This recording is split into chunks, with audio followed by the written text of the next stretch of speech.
selamat pagi mama, sudah standby.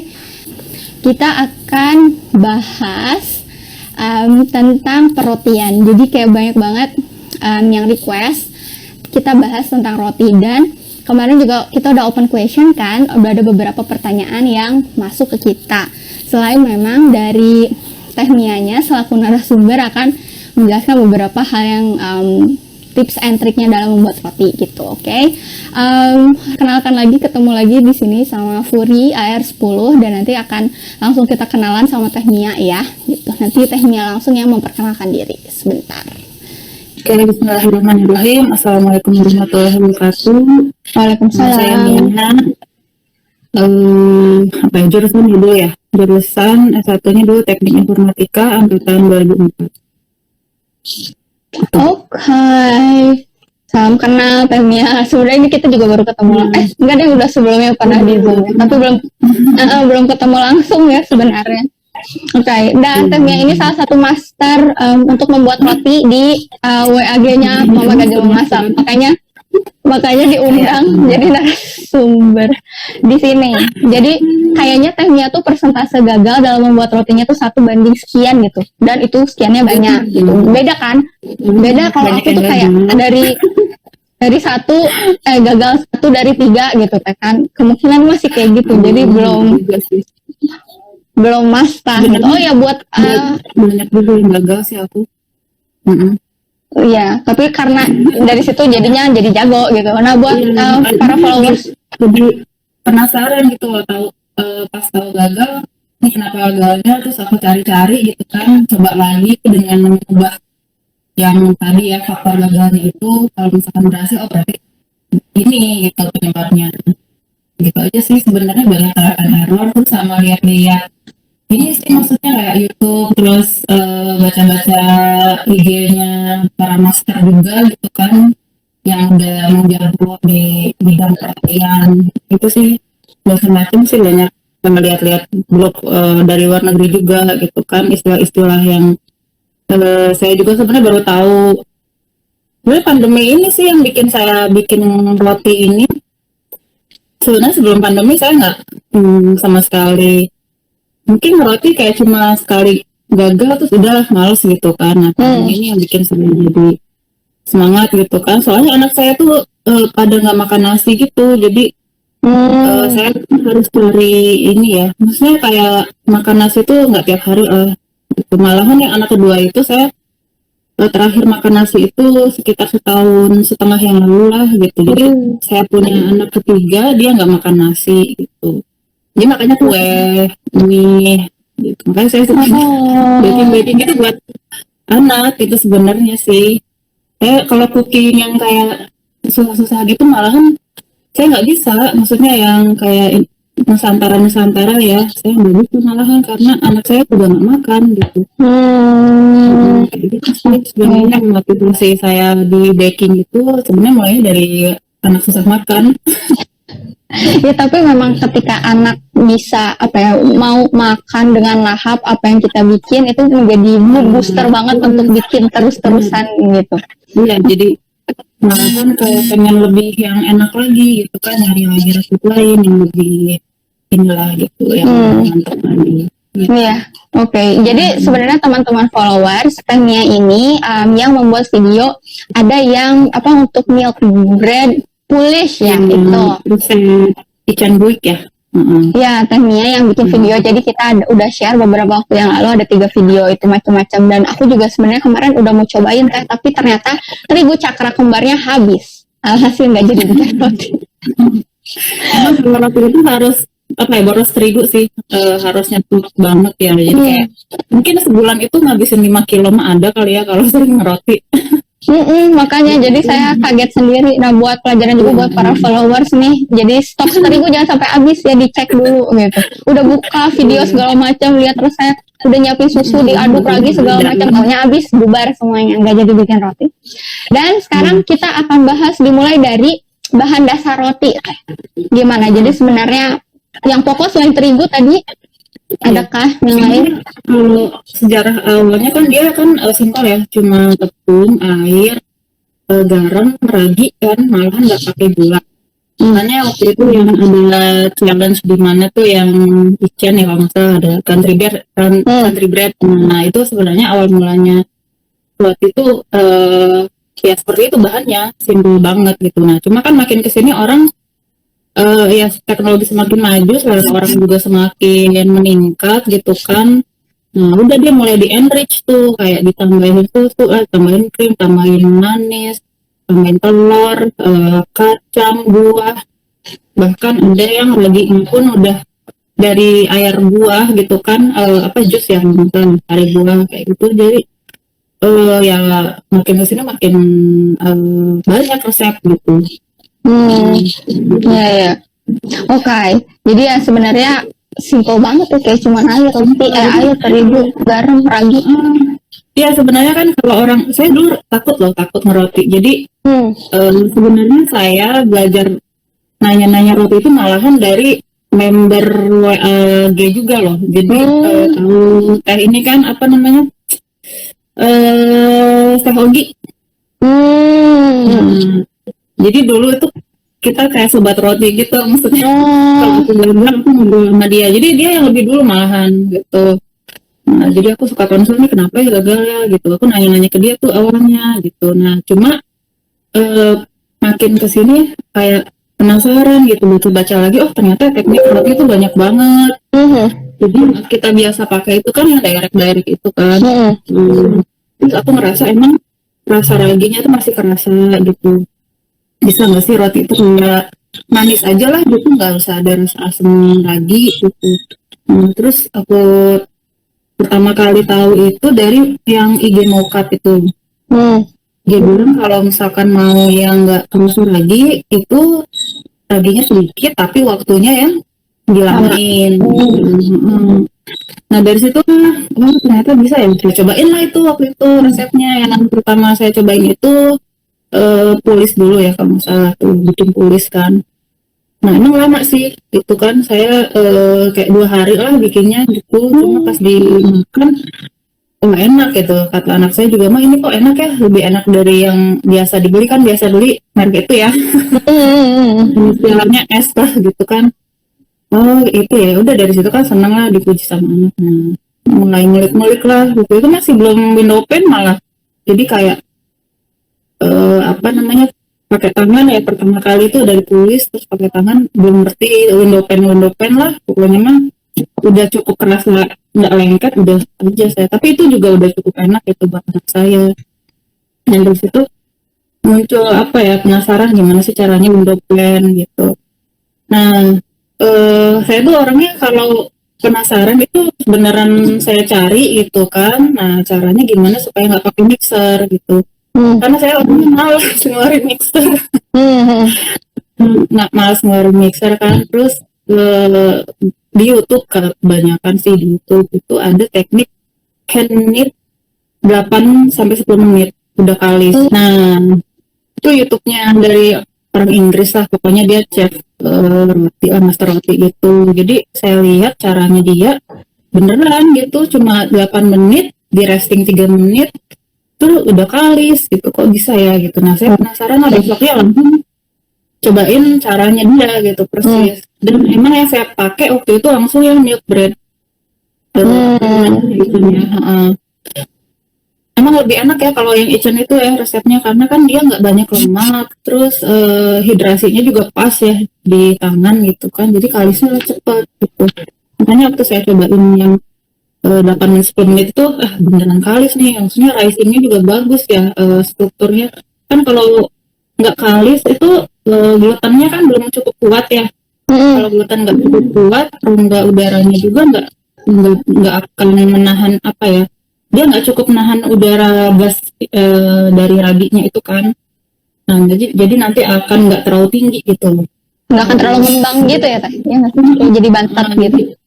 Iya itu gluten itu ngaruhnya di situ sih, di struktur yang bikin kukuh gitu. Jadi makanya kalau misalkan yang orang-orang pakai itu kan dia tepung yang premium ya. Kalau yang di pasaran kayak supermarket kan cakra yang hijau tuh ya, cakra. Nah itu biasanya nggak bisa sebagus yang kayak sari roti punya tuh, nggak akan bisa seperti itu. Saya udah coba Saya udah coba, jadi dengan resep yang sama, tepungnya itu saya bandingkan sama yang komachi ya. Jadi saya coba komachi, saya coba hime. Yang paling bagus itu emang komachi sih. Jadi emang kadar glutennya itu kan dia banyak gitu. Jadi emang makin banyak glutennya itu makin kokoh rotinya gitu. Nah kebetulan ini saya kemarin malam saya bikin nih roti tawar. Bagus banget. Ada temen yang pesen sih, jadi kayak saya bikin satu buat saya, satu buat teman saya gitu kan. Oh my god. Jadi dia tinggi. Ini padahal tepungnya cuma 270 gram. Iya benar sih teh. Saya juga pernah cobain pakai cakra kembar tuh nggak kayak gitu, bentuknya tuh kayak beda. Oh Ya, oke. saya udah coba juga sih. Makanya sebenarnya kalau buat konsumsi di rumah sih nggak apa-apa juga ya. Ya kalau kita pengen ngerasain yang kayak di mall gitu ya, rotinya ya emang sih itu ngaruh banget sih, tepungnya itu. Berarti si komachi itu dijual di e-commerce gitu ya? Maksudnya tinggal search aja gitu. Oh, oke. Harganya gimana teh? Harganya berkisar 20 sampai 25 ribu lah. Oh, 2 kali lipat Kalau ya. mau yang mirip-mirip bisa pakai yang hime. Atau enggak yang apa Golden Eagle itu juga bagus ya, yang dari bunga sari. Itu sih yang udah pernah saya pakai. Nah, orang bilang cakra kembar emas juga bagus ya, yang oriental. Itu Oh, juga yang bagus. buat bapak itu. Cakra kembar emas yang oriental. Jadi kan cakra kembar emas ada 3 ya. Oh, Yang roti Eropa, yang oriental, sama yang pau ya. oh, oke. Nah, yang paling bagus itu yang oriental. Jadi kalau misalkan mau cakupan ya, yang roti tawar Jepang yang benar-benar lembut, nah itu pakainya yang oriental itu. Harganya Oh. juga lebih mahal sih daripada yang cakra kembar hijau itu. Nah, yang si cakra kembar emas itu teh kalau nggak salah dia kemasannya dijualnya besar langsung 5 kilo Ya, gitu. per 5 kilo. Emang kayaknya buat industri sih dia. Iya, Buat rumah. aku punya di rumah tapi yang paut tuh kayak gede banget kayak, gitu. Iya. Tapi sekarang udah mulai mau habis. Pasti beda tuh hasilnya. Iya, maksudnya kan kalau ada yang maksudnya kalau mungkin untuk yang pemula-pemula sejujurnya kayak mau roti bagus terus kayak terigunya tiba-tiba harus beli yang 5 kilo tuh mikirnya kayak gila 5 kilo nih sekali pakai kan cuma seperempat gitu kan, jadi kayak mikirnya wah sayang banget gitu. Palingan ya berarti kan solusinya adalah dengan memakai yang eceran dulu kali ya, komachi yang Ada juga kecil-kecil. yang replay. Cakra kembar emas juga ada yang replay sih. Oke. Oh ya, itu ada nanya ya, tepung whole wheat ya. Nah, saya juga pernah bikin ya tepung apa roti gandum, tapi memang saya campur gitu. Saya belum berani yang full karena memang kan dia berat ya. Jadi yang namanya apa namanya tepung itu kan kalau digiling ada kulitnya itu yang bikin apa ya, kayak motong-motong glutennya itu loh. Iya, benar-benar kebayang. Gandumnya itu kan, kulit gandumnya kan gandum. Nah, saya sih belum pernah coba yang full. Jadi saya coba kemarin itu seperempat sampai 30% lah. Jadi sepertiga lah. Sepertiga sisanya komachi gitu. Kenapa saya komachi? Karena pengen tinggi gitu. Ngembang ya. Pengen tinggi ya benar. Di rumah pada sukanya yang itulah, mungkin yang empuk gitu. Tapi kalau misalkan mau pakai yang whole wheat ya, benar-benar whole wheat, kalau itu sih coba pakai yang jangan yang kasar tepungnya. Jadi ada yang whole wheat tapi dia halus gitu. Itu nanti akan lebih mudah terbentuk gluten gitu. Semakin kecil partikelnya akan semakin mudah terbentuk gluten. Terus kalau bisa tekniknya yang pakai lumak ya, maksudnya jangan yang direct. Kalau direct dia nggak akan cukup waktu untuk ngembang gitu loh, glutennya nggak akan cukup. Saya interupsi dulu. Kalau yang direct itu yang mana gitu teh? Kayak kan saya sebagai orang awam ceritanya kayak direct tuh yang apa yang semuanya campur terus diamin gitu, yang itu ya? Iya, yang direct itu yang langsung dan cuma pokoknya dalam waktu 3 jam aja udah jadi tuh roti gitu, dari mulai kita olah prepare baking 3 jam itu udah selesai lah gitu. Nah kalau yang saya makan itu yang sampai 2 hari gitu ya, itu nggak direct gitu. Oh, oke. Jadi Nah, mungkin yang terus bikinnya pagi baru bisa makannya itu maghrib besok. kayak gitu. Itu Oh, kan nggak direct nah gitu. kalau kayak gitu kan sebenarnya jujurnya selama ini kalau cobain roti, kalau saya pribadi itu selalu yang direct. Nah kan kayak ditungguin, iya mau bikin roti iya, terus kayak ditungguin anak lah segala macam gitu. Kalau misalkan yang apa namanya untuk yang didiamin gitu selama ya 24 jam lebih, nah itu tuh prosesnya tuh kayak awalnya direct, terus yang didiaminnya itu yang lama, restingnya itu yang lama, dan disimpannya di mana gitu? Misalnya dimasukin kulkas kah harus gitu, atau disimpan ke ruang gitu?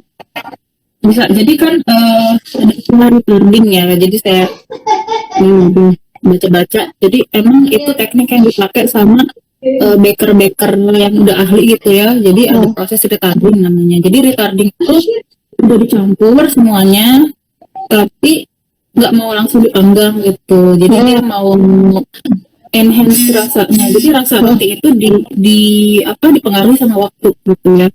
Oh, Semakin oke. lama dia fermen gitu ya, fermentasi itu rasanya itu semakin develop gitu loh. Jadi kalau saya bukan orang farmasi atau biologi tapi saya baca, jadi nanti itu proses fermentasi itu memecah gula menjadi ada etanol sama asam amino gitu ya. Nah yang bikin enak itu justru si etanolnya itu, jadi makanya suka kerasa kayak bau luar pipet ya. Itu kan kayak alkohol ya sebenarnya. Nah itu sebenarnya bikin enak gitu, tapi kan memang waktu dipanggang itu pasti udah hangat lah ya, maksudnya alkoholnya nggak seberapa lah gitu. Tapi itulah yang membuat roti jadi enak. Jadi semakin banyak proses pemecahan itu gula menjadi etanol dan asam amino, itu semakin rasanya semakin kompleks. Terus itu disimpannya di mana teh? Roastingnya di suhu ruang aja atau harus dimasukin ke chiller gitu? Nah itu banyak alternatif sih, jadi tergantung nih kita mau pakai ragi banyak atau ragi sedikit. Kalau ragi banyak karena kita suhunya tropis ya, kemudian lembut juga, jadi nggak apa-apa pakai yang persentase 1% dari tepung juga nggak apa-apa, tapi masukin kulkas.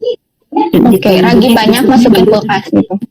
Jadi besoknya baru di flash disiapin dan lain-lain. Tapi kalau misalkan mau suhu ruang, berarti nanti persentase raginya kurang dari 1%. Nah kalau saya sekitar 1% yang saya pakai itu biasanya selama ini. Oke. Gitu ya teman-teman semua, ini juga ilmu baru banget. Ilmu baru banget yang saya jujur ya, saya makanya saya kayak wah asik nih gitu, karena memang yang hal kayak gini tuh nggak bisa kita obrolin secara texting gitu loh, kayak di chat WA tuh nggak bisa gitu kan, memang harus ngobrol gitu. Jadi memang raginya bisa sedikit, bisa banyak gitu kan, tapi mempengaruhi apa namanya kita memperilakukan dia seperti apa gitu ya kan. Iya. Nah sebenarnya baru-baru ini nih saya dulu kan pakai kalau tulis, Liga, Udane kayak gitu kan. Nah sekarang itu saya lebih suka yang direct dan automatic. Jadi yang tadi saya bilang, jadi saya campur semua, taginya sedikit aja, saya taruh aja gitu. Ini juga semalam saya taruh di luar aja sih, saya tutup cling wrap. Terus pagi-pagi udah ngembang, saya kompresin, siapin.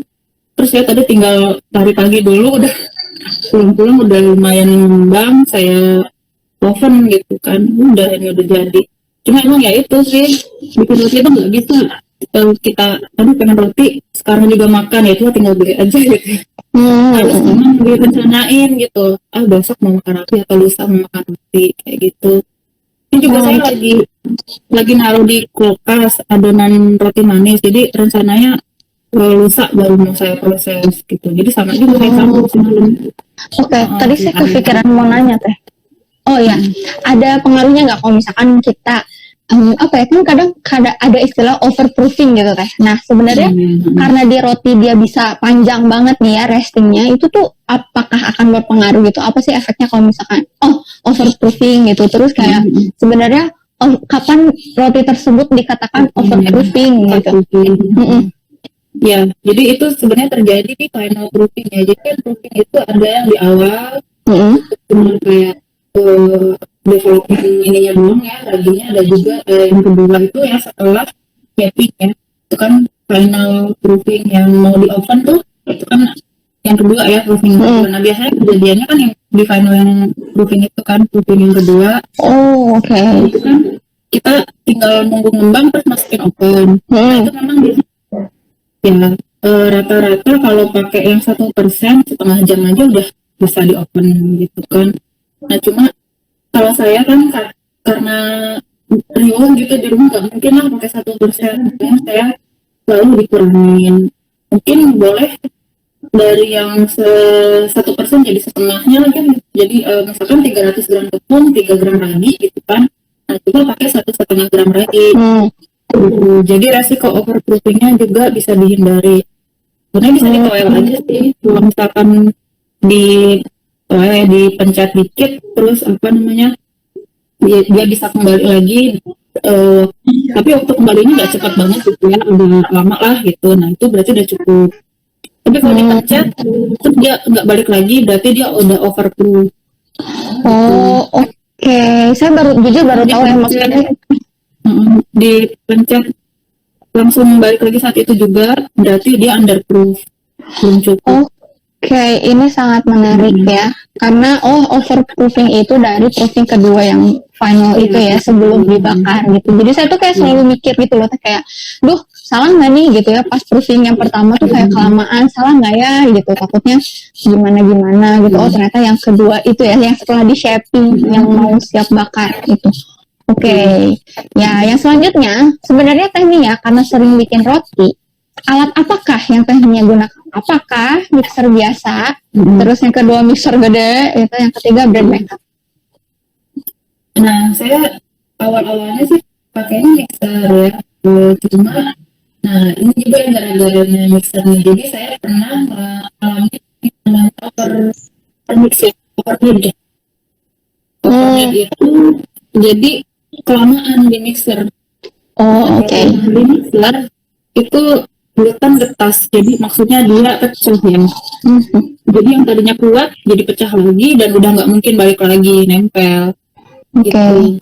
Nah akibatnya kalau overknead itu nanti kelihatan waktu dibakar, dipanggang, warnanya putih, terus keras, nggak bouncy ya. Jadi kalau misalkan itu kan kalau udah dipanggang agak lama dia bouncy ya. Kalau agak keras. Nah ini kalau ini sampai akhir juga keras. Terus dimakan juga ya nggak enak gitu kan, dia karena ya itu glutennya udah pecah gitu, udah nggak optimal lagi. Nah itu saya pernah ngalamin pakai mixer, jadi saya tinggal kelewat beberapa menit doang udah nggak bisa diperbaiki gitu. Nah dari situ makanya saya penasaran ya, pasti nggak saya handmade tapi nggak capek gitu. Nah, makanya saya dapet teknik itu yang dari YouTube gitu. Nah terus pakai tangan itu nggak mungkin bisa overknead gitu.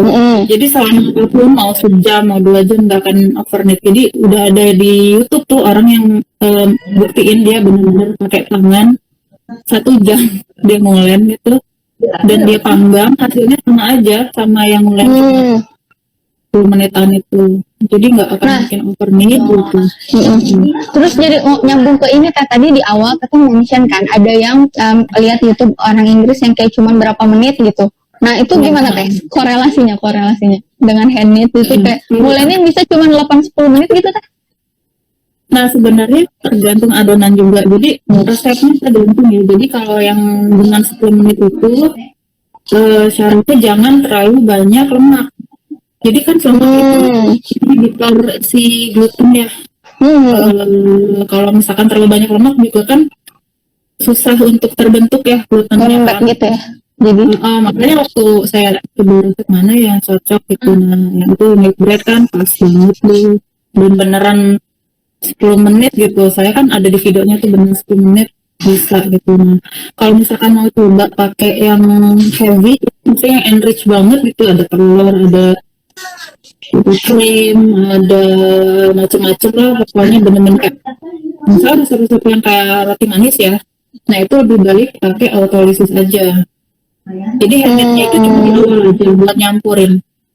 yang itu coba di awal nyampurin, yang penting terserap aja, bulannya bentar aja, terus taruh aja di kulkas atau di suhu ruang gitu berdasarkan persentase ragi itu bisa sampai 24 jam gitu untuk ininya di kulkas ya. Tapi kalau di suhu ruang ya kita cek aja, kalau udah cukup ngembang 12 jam gitu ya, nah, udah berarti udah bisa dikonsumsi.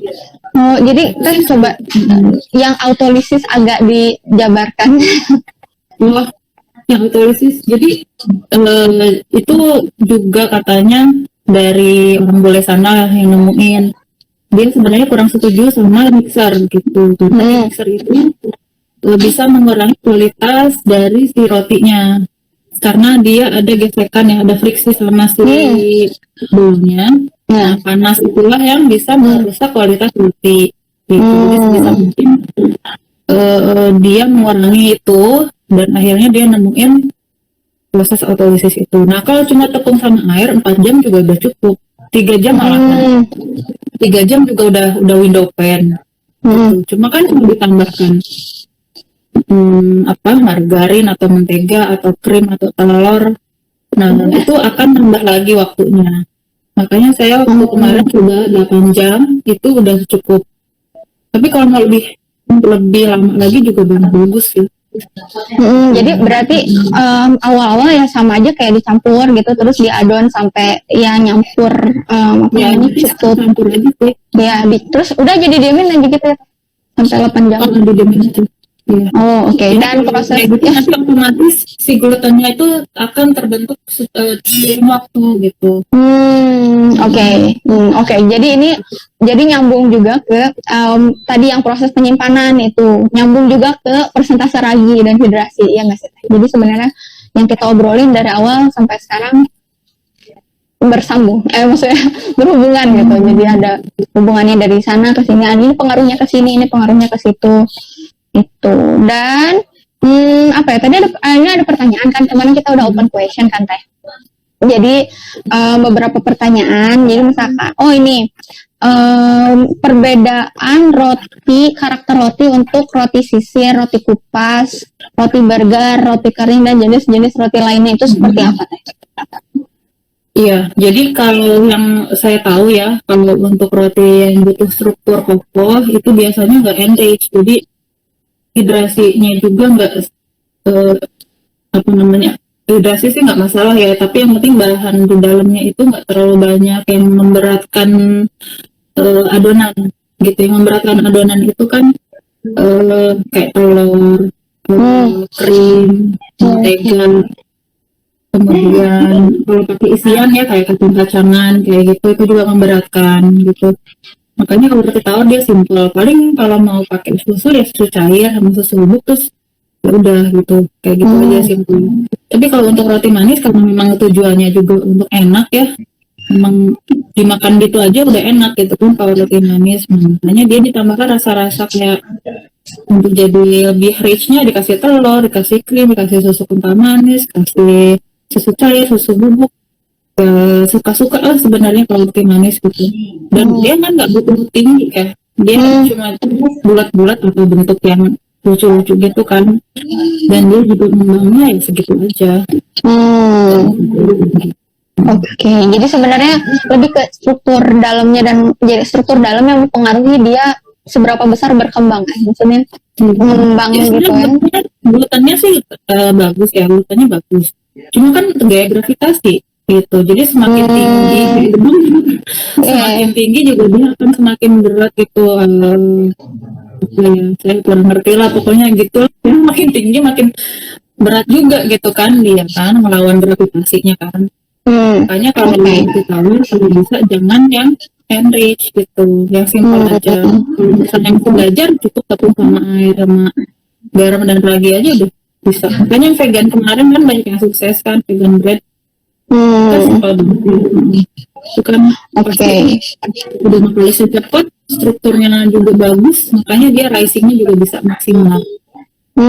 Berarti sebenarnya perbedaan roti-roti ini tuh tergantung si bahan-bahannya juga ya, semakin banyak ya jadinya semakin tidak sulit untuk dia bisa rising dan berkembang gitu ya. Oh, oke. Kalau roti sisir kan emang nggak terlalu tinggi ya, roti sisir. Saya loyangnya juga nggak setinggi roti tawar, makanya dia butternya lebih banyak gitu kan. Kayak gitu. Terus kalau roti apa lagi ya, roti kupas tuh yang kayak gimana ya? Oh, itu kali teh roti tawar tapi yang nggak ada ujungnya gitu loh teh. Kalau sama aja ya, itu mah tinggal dikupas aja. Tinggal dipotong aja gitu ya. Sama kayak roti tawar. Roti burger gimana tuh? Sama juga sebenarnya ya, kayak roti tawar itu. Roti burger terserah nih ya, roti burger itu saya baca-baca bebas. Jadi ada yang sukanya kering, maksudnya bukan kering ya. Ada yang sukanya simple ya, kayak roti tawar, jadi kokoh gitu. Ada juga yang sukanya dikasih macam-macam kan, ada burger kentang gitu kan. Nah, kalau burger lebih bebas sih. Mau resep roti tawar atau roti manis bisa dia. Oke. Nah, langsung ke pertanyaan selanjutnya. Jadi, katanya bagaimana cara membuat serat pada roti? Serat yang gluten itu bukan sih teh? Iya benar. Jadi semakin kuat si glutennya ya, makanya yang dicari sama kita kan harus elastis gitu, bahkan sampai window pan ya. Jadi semakin bagus glutennya, nanti yang apa namanya, kalau dipanggang itu dia kuat gitu. Jadi kalau misalkan tinggi rotinya segini ya, seratnya juga segini gitu. Jadi kalau misalkan dibuka, ya seratnya juga sepanjang ini. Tapi kan ada ya yang cuma seratnya segini gitu kan. Itu terpengaruh sama kekuatan gluten sama proses kalisnya juga sih. Ya sebenarnya proses kalis kan sebenarnya pengen nguatin glutennya itu ya. Jadi intinya glutennya sih yang bikin serat panjang itu. Dan berarti tepung ya? Ya, jadi kalau misalkan mau yang bagus banget ya tepungnya yang bagus. Nanti juga enak tuh. Lamunannya tuh cepet kalisnya kalau glutennya banyak. Oke. Pertanyaan selanjutnya, bagaimana cara membuat roti yang super lembut seperti double soft roti SSSSS? Oke, jadi kalau itu ya saya udah coba juga ya resep lain-lain ya yang sandwich seperti tawar itu memang dia pakainya susu cair, terus ada juga yang pakai susu kental manis, ada juga ditambah krim cair, ada juga ditambah susu bubuk gitu. Jadi sebenarnya kombinasi dari itu semua lah yang bikin itu jadi lembut banget, terus sama tepungnya juga sih. Oh, oke, tepungnya yang bagus tadi ya teh. Balik lagi tepung. Jadi intinya masuknya tepung dulu, abis itu di enrich sama yang rasa rasik lah, jadi semakin enak gitu dimakan. Kan dia nggak usah pakai selai juga udah enak ya si double soft itu. Iya benar, udah manis-manis, gurih-gurih, lembut gimana gitu. Dia dari susu atau apalah creamer lah gitu. Oh ya kalau mau pakai creamer juga bisa tuh. Santan juga bisa. Oke. Oke, yang selanjutnya teh, jadi katanya mau minta tolong dijelaskan tentang flourless, sugarless, dan less lainnya. Katanya itu apa, gimana, dan kenapa? Di apa itu sebenarnya pembahasan roti yang ini ya, roti ini khusus gluten. Iya benar sih. Sebenarnya belum sampai ke. Jadi kalau saya lihat ya gluten free bread itu sebenarnya kayak bikin kue sih. Jadi apa namanya, strukturnya itu dari ini, dari tambahan santan gam ya, yang apa tuh kalau permen karet ya itu kan ditambahin ya sebenarnya kan, ditambahin dari situ, terus tambahin telur. Jadi strukturnya dari situ sih, karena kalau nggak dikasih itu dia akan flat aja gitu, nggak akan ngembang. Ya sejujurnya memang kalau roti gluten free itu kan bukan roti guys, kita maksudnya roti itu gluten rich gitu dan gluten free. Ya sebenarnya pengen makan roti tapi nggak mau ininya ya, nggak glutennya gitu. Tapi sebenarnya kayak kue kalau saya ngeliatnya ya, kayak kue sponge gitu. Kebayang. Ya balik lagi ke inilah kepercayaan masing-masing gitu, itu boleh nyebut roti juga sih. Kue juga ada yang bilang roti kan. Kalau di daerah tertentu kan menyebut kue itu roti gitu. Oke, ini tadi mixer yang bagus tapi aman di kantong. Teh Mia lebih memilih untuk pakai tangan ya maksudnya. Iya, kalau saya sih pakainya tangan. Mixer nggak tahu saya. Sekali handit bisa berapa teh? Bisa sampai berapa kilo terigu sekali bulan? Sekali bulan ya. Pernah buat resep sih 4 4 resep resep itu sekilo. sekitar 1,2 kilo ya tepungnya. Oh bisa. Tapi Oh dan saya bagi. oh Jadi saya jadi udah campurnya hmm. tangan. Habis itu saya bagi dua, baru masing-masing 10 menit 10 menit gitu. Tapi Karena nggak kalau apa, sebelumnya, nggak apa-apa. Teh kenapa? maksudnya kayak gini. Jadi kan misalnya teteh ngulanin 1,2 di awal kan, maksudnya sampai di mix gitu Ya, kan. campur. Baru next stage dari ngulaninnya itu dibagi dua. Yang satu kan disimpan nih teh. Bisa. Nah biasanya tuh kan dia suka bereaksi ya, maksudnya jadi kayak udah ngembang gitu. Terus itu nggak apa-apa ya, nggak masalah ya. Ya udah Nah, aja nanti gitu. juga di shaping balik lagi dikempesin. Oke. Jadi yang harus kita khawatirkan itu kalau raginya terlalu banyak sehingga memakan semua nutrisi bagi dia ya. Maksudnya makanan yang dia pakai itu kan tepung ya, tepung dan bulu yang dimakan sama ragi itu kan. Nah, yang perlu diperhatikan itu kalau raginya kebanyakan, terus begitu kita diamnya lama, yang tadinya ngembang terus kempes terus nggak mau ngembang lagi. Nah, itu berarti raginya udah mati, udah kehabisan makanan. Jadi udah jenuh Oh, gitu.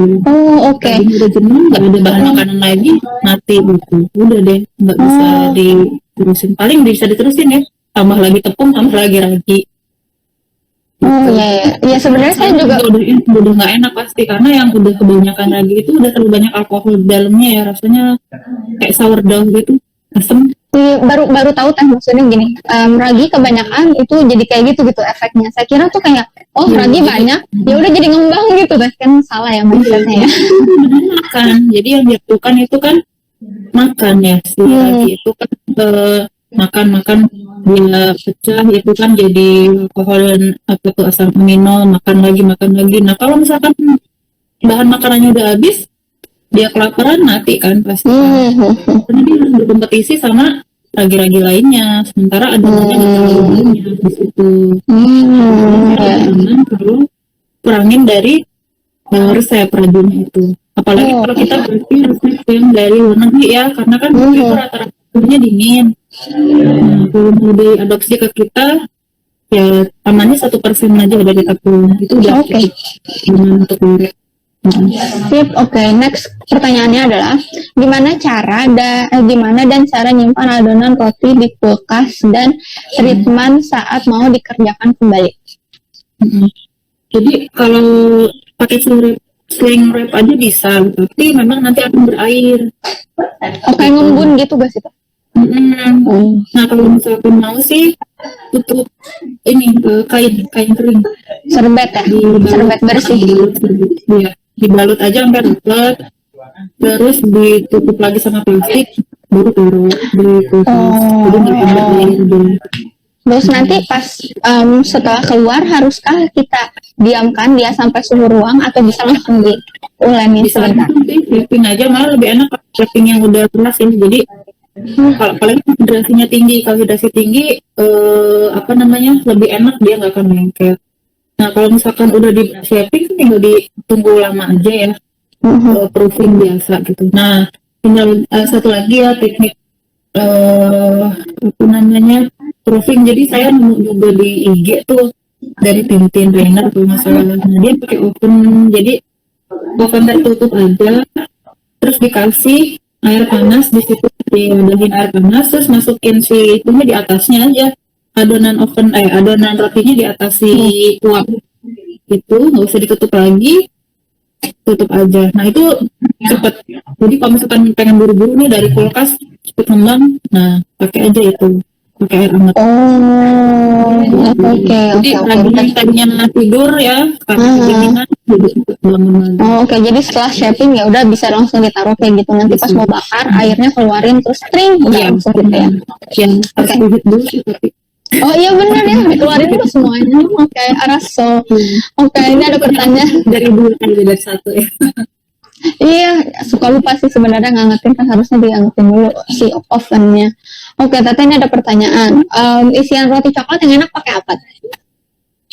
Roti coklat standar sih, kalau saya mah suka yang di sisi aja di coklat blok dipotong-potong gitu kalau saya sih.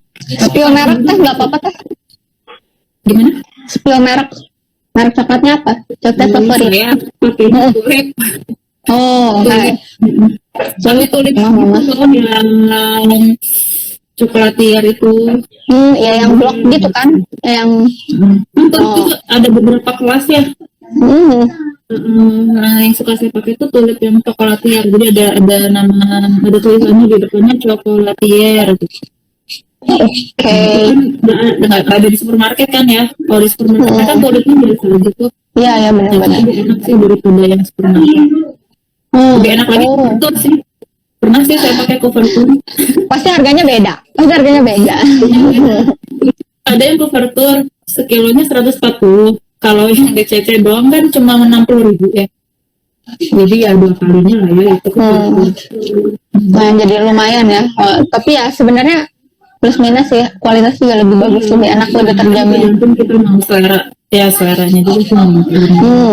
Tapi Oke, yang tapi kemarin ada titipan pertanyaan tuh ya yang metode ya. Tapi kayaknya udah kan tadi kita belum ya. udah cukup sih yang pulih. Oh, ini tadi ada pertanyaan ini katanya. Belum. Apa tuh? Oh, yang hidrasi juga teh sebenarnya tadi saya agak hidrasi gimana ya? Maksudnya hidrasi itu berarti persentase airnya dengan terhadap tepung gitu. Terhadap tepung. Ya, kalau roti kan standarnya 65 sampai 70.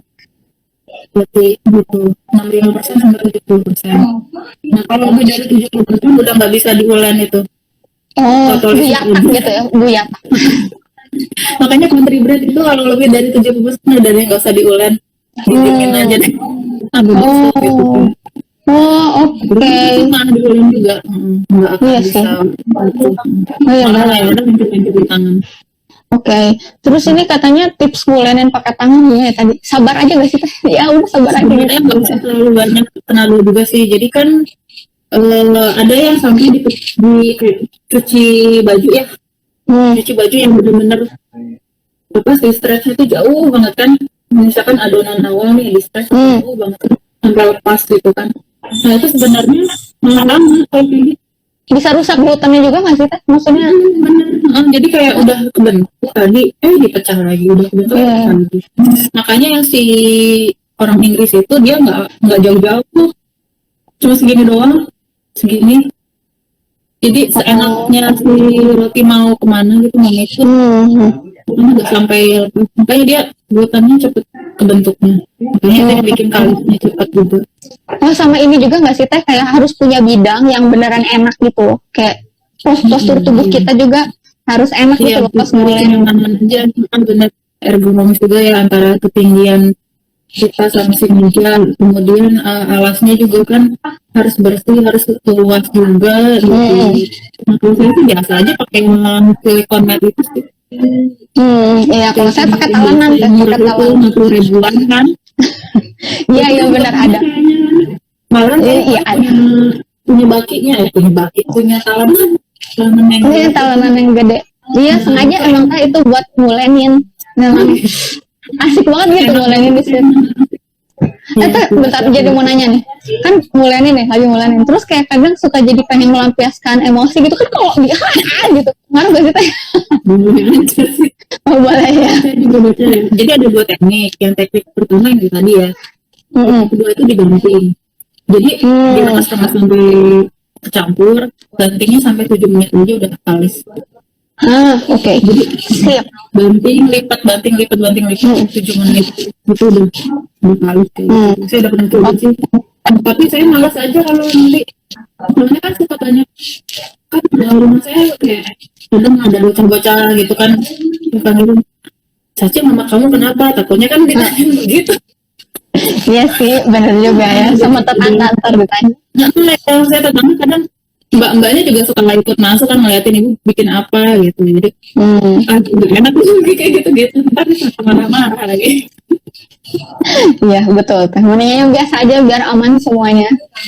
Nah, terus ini ada tadi kan sebenarnya ini udah dijawab sih kita bahas di awal ya tentang ranking tepung roti lah. Dari yang pertama Komachi, kedua Hime, ketiga baru yang beredar di pasaran. Itu jawabannya. Saya sukanya Komachi yang pertama, yang kedua Hime, yang ketiga Golden Eagle. Tapi ya itu kan Oh. balik lagi ke selera ya. Ada yang teteh yang suka golden eagle, kalau nggak salah di WA tuh ada yang lebih suka itu yang Hmm. karena kan ada yang nggak suka terlalu cuy ya, putih nggak Oh, terlalu iya, cuy. iya. Nah, itu juga. Nah, bisa dicampur gitu, komaci sama cakra biasa itu boleh.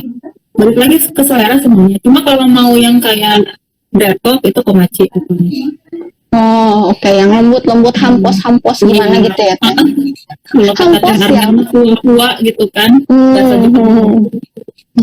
Ya, ya, oke. Jadi sebenarnya kalau ada yang mau ditanyain masih bisa sih, Teh. Masih kita masih punya waktu sebentar lagi. Soalnya yang dari apa namanya? Oh ya, faktor kegagalan sebenarnya tadi kita udah singgung juga ya, Teh. Ya nggak sih, Teh? Entah itu dari cara nguleninnya lah, persentase ragi kebanyakan. Saya pernah gagal itu overknit, underproof pernah, overproof ya, mungkin nggak pernah sih overproof. Karena saya kalau awal-awal itu pantengin terus gitu kan, jadi nggak saya tinggal gitu. Jadi overproof saya nggak pernah. Kalau underproof, nah karena underproof itu kan masih feeling ya, masih belum kebentuk feeling. Kira-kira udah cukup atau belum gitu. Ternyata pas ditambah ya masih padat gitu, belum cukup megang gitu kan. Nah terus pernah lagi apa lagi ya sih itu ya, underneath ya. Kalau underneath pernah, underneath masih enak, tapi dia kalau udah besok itu nggak lembut. Jadi enaknya pas saat itu aja. Itu kalau underneath ya. Oh, saya jadi penasaran deh. Maksudnya gini, kalau underneath itu berarti kurang kalis ya? Bukan kalis Iya, sama, bener ya? jadi seratnya pendek-pendek. Kalau serat pendek, dia juga hold moisture-nya juga sedikit. Apa namanya, menyimpan moisture sedikit, jadi gampang nguap lah ya hold moisture-nya. Makanya besoknya itu udah kering. Oh, kalau yang ini tuh kalau misalkan sampai window pan itu tuh ya kalau misalnya di autolitis Moisture-nya banyak. diamin aja 8 jam tuh dia udah langsung jadi window pan gitu. Iya, ya, balik lagi tergantung resep. Kalau resepnya nggak banyak heavy Topping gitu. enrich-nya tuh, beneran 8 jam bisa sih. Oh, oke. Sip. Apalagi teh? Oh ya, satu lagi ya. Iya tadi ya, jadi kalau misalkan tips yang sampai 4 hari, saya pernah 4 hari itu masih fresh gitu, itu pakai Udane sih kalau mau yang lama. Apaan tuh teh? Udane. Udane tuh apa? Udane tuh mirip sama Tangzong. Tangzong pernah denger nggak? Nyubi. Oke. Yang dimasak dulu, jadi tepung dimasak air yang banyak sampai jadi kayak lem. Kalau itu Tangzong ya, jadi tepung sama airnya itu 1:5, jadi tepung 1, air 5. Dimasak terus sampai apa kayak lem, kayak agak transparan gitu. Itu Tangzong. Tapi kalau Udane itu 1:1, 1 air 1 tepung. Nah ini nggak dimasak di atas kompor, tapi air mendidih langsung cemplungin ke tepung, diaduk, tungguin 4 jam.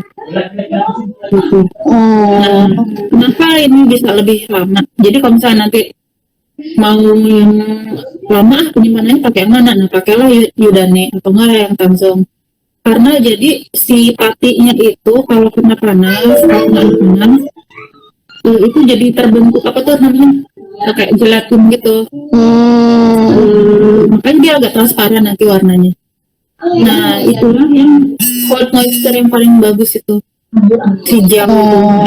Oke. Terus ngaruh nggak teh? Kan gini, kalau resep yang biasa kan misalnya tepungnya 250, anggaplah 1/4 kilo gitu ya. Tapi dengan di metode yang tadi dicampur air lah, entah itu Udane atau Tangzong itu, jadi gimana timbangannya teh? Rata-rata sih 20-25% lah. Cukup lah itunya ya. Si biangnya itu cuma sekitar 25% lah maksimal, udah cukup sih. Dari si itunya untuk kan kalau 250, kalau 25%-nya itu berapa? 622. Jadi 62,5 gram tepung sama 62,5 gram air panas mendidih, dicampur aja pakai ini kayak sendok kayu ini, spatula gitu. tutup, tunggu 4 jam, nanti dia terbentuk gelatinnya itu, baru campur ke adonan sisa gitu. Oke. Udah cobain tuh 4 hari beneran tuh masih fresh, masih full gitu kan. Oh, Tapi rotinya berarti teh hasil roti yang sudah dipanggangnya teh masih tetap bagus bahkan gitu ya. lebih bisa full daripada setulis kalau saya bandingkan ya. Oh, Kalau oke. 3 hari maksimal lah. Berarti itu 3 hari ngaruh udah agak beda. yang tadi 25% itu persentase terhadap tepung aja ya. Maksudnya kalau ada tambahan air lagi gitu, yang lain lagi Yang tetap bisa, sama. tapi ya dicampur di setelah udah jadi si yudanitnya itu kan, Iya, iya. yudanitnya baru sisanya yang gebrusin bareng. Iya, iya, iya. Ya, oke, Sebenarnya oke. tuh gampang ya kalau kita mau ngubah-ngubah resep dari resep apa aja, kita bisa jadi yudane, bisa jadi tamzong, bisa jadi kulit, giga, ponci endo gitu. Semua itu balik lagi tinggal ngubah persentase aja. Iya, teh. Dan ya, dari mana kita tahu persentase? Dari mencoba dan baca-baca dan mencari ilmu. Salah satunya dari Terus sini. saya sih yang pernah saya coba maksimal itu 40%. Oh, Kalau yang rata-rata 25% sih kalau lihat resep-resep ya, rata-rata itu sediamnya itu cuma 25%, tapi maksimal 40 itu masih bisa gitu. yes, yes. Oke, teh. Jadi sebenarnya kalau dari kan kita tadi lagi bahas faktor kegagalan ya. Ada lagi nggak teh? Yang gagal, saya underbake waktu itu pernah. Jadi saya belum ada feeling, jadi underbake, jadi kayak udah matang pas udah dikeluarin runtuh, kolaps gitu. Jadi kalau misalkan kalian melihat udah bagus gitu ya, jangan dulu seneng karena dalamnya belum tentu udah matang. Matang. Ada saya pernah kayak gitu, pas dibuka, wah ini bagus nih, saya lamain, turun dia, kempes dalamnya masih lem gitu, nggak matang. Jadi penasaran teh. Jadi kan kalau misalkan saya pernah cobain roti, tapi sih apa namanya yang atasnya itu tuh nggak jadi shining, shimmering, splendid kayak roti teteh punya. Itu Saya pakai apa sih? pakai evaporated milk. Oke. Nggak saya pakai butter, nggak kasih butter lagi udah. Cuman evaporated milk only gitu. Iya, sebelum menggang dikasih evaporated milk. Udah, saya nggak kasih butter lagi. Habis itu Oh, apakah the power of komachi bisa jadi nggak kayak juga sih. Enggak ya? Apapun bisa. Terus Kayak jadi apa namanya, jadi saya cobain pakai UHT tapi jadi kayak iya, kayak kalau ngedot ada mah jadi keriput. terus nggak shining gitu, nggak Nggak shining. Itu kan mesti kasih butter kan. Iya. Sebenarnya banyak sih jadi pilihan. Ada yang pakai telur, ada yang pakai kuning telur, ada yang susu kental manis, itu ada yang madu, yang macam-macam lah. Sebenarnya cuma yang rekomendasi saya mah ini aja lah udah. Susu Oh, oke. Ya, ini jadi sebenarnya tadi ada pertanyaan yang autolisis dicampur di awal. Iya, semuanya dicampur di awal kan teh gitu. Terus nanti habis itu didiamin aja 8 jam. itu macam-macam. Oh, macam-macam. Mau tepung sama air dulu boleh, mau tepung air susu telur juga boleh. Kalau saya keberusin aja semua saya tinggal gitu kan. Kalau misalkan tepung sama air doang gitu kan 3 jam berikutnya itu udah kawis, udah auto, udah luber. Itu kan saya harus proses lagi kan, campur lagi, ngulen lagi, tunggu lagi gitu. Jadi udahlah, nanti di awal nanti juga lama-lama dia proses sendiri gitu. Teh kalau misalkan ada garam ya, kan katanya ragi sama garam tuh dia bisa bentrok. Jadi dia masuknya kapan sih garam? Kalau saya di awal, jadi Sama aja digerusin gitu. Garam itu memang dia inhibitor kan, jadi apa namanya menghambat pertumbuhan ragi, tapi dia nggak mematikan sih. Bermatiin enggak, cuma menghambat doang. Sebenarnya gula juga menghambat sih. Oh, oke. Aneh ya. Iya, Ya, makanya. jadi sebenarnya inhibitor gitu. Jadi kalau misalkan mau yang benar-benar murni ya tepung air lagi aja itu udah tuh. Cuma kan nggak enak rasanya gitu kan. Dan akan berlebihan. Dia tidak akan terkontrol gitu tumbuhnya. Oke, Tete. Jadi Kan nggak apa-apa kalau nyobain sourdough. iya, itu mah ada asamnya. Ya. Dari semua metode yang pernah Teteh coba, yang paling oke yang mana? Nah, tergantung ini sih mood. Tergantung mood. Kadang kalau lagi pengen repot gitu ya tulis gitu. Repot kan kalau tulis kan bikin dulu ini tulisnya baru nanti ini lagi 2 kali kerja gitu. Cuma atau enggak Udane gitu kan. Cuma kalau sekarang saya lagi wah ya udah saya otomatis aja gitu. Jadi tergantung aja sih. Tapi intinya mah apa mau dapet yang kayak gimana gitu nanti di akhirnya gitu, yang kayak gimana yang mau kita makan itu baru tentuin produknya. Yes, itu semua kembali lagi ke tujuan di awal maunya kayak gimana gitu ya. Jadi itu ngikutin gitu sebenarnya. Dia kan penentuan waktu yang dia punya juga gitu. Yes, oke. Ya ini 10.58. Jadi sebenarnya banyak banget ilmunya dari 1 jam kita ngobrol itu luar biasa. Dari mulai bahannya.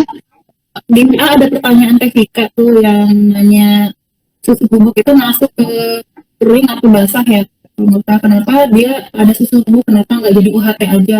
Itu kalau kita basah. Jadi sebenarnya kalau saya pribadi, saya masukin susu bubuk itu ke cairan. Jadi tapi sebenarnya itu bisa di skip juga ya. Kalau misalkan ada resep nih, saya nggak punya susu bubuk, itu bisa di skip dan nggak mempengaruhi hasil tulisan ya. Dia hanya terasa doang gitu. Kalau misalkan mau masukin diganti jadi susu cair ya boleh aja sih sebenarnya. Jadi kan tinggal yang tadinya air sama susu bubuk ya jadi susu UHT gitu. Ya, oke. 1 menit lagi nih tanya. Jadi semua rasumannya. Jadi nanti dibuat di belakangnya resumenya gitu di bawah caption ini gitu ya. Jadi kita sekarang supaya keburu closing gitu. Terima kasih sudah menyimak mama-mama semuanya. Terima kasih Teh Nia yang sudah berbagi ilmunya luar biasa bermanfaat. Dan sampai jumpa di IG Live yang selanjutnya. Terima kasih. Assalamualaikum.